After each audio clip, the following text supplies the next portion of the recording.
संलग्न उत्तर ओडिशा और गांगेय पश्चिमबंग उपरे एक घूर्णिबलय रही।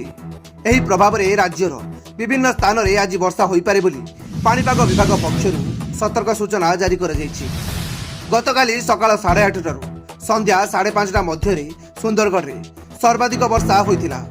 भुवनेश्वर में 34.2 मिलीमीटर, सुंदरगढ़ में 34.4, कोरापुट में 14.8 मिलीमीटर वर्षा होती।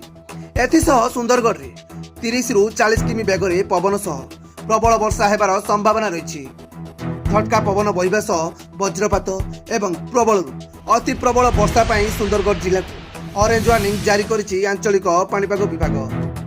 गतकाली आंचलिक पाणीपाग विभाग सतर्क सूचना जारी करिथिला। आगामी 24 घंटा मध्य प्रबल अति प्रबल वर्षा हेबार संभावना रही। खोर्धा जिला को प्रबल वर्षा हेबा नै सतर्कता जारी करिथिला आंचलिक पाणीपाग विभाग। एहासह भुवनेश्वर, कटक और केन्द्रापड़ा को सतर्क सूचना जारी करा जायछि। आगामी 24 घंटा मध्य एसबु जिले में प्रबल वर्षा हेबा नै आकलन करिछि आंचलिक पाणीपाग केन्द्र। भुवनेश्वर में गतकाली लगी रही वर्षा। ब्यूरो रिपोर्ट 10 बजे।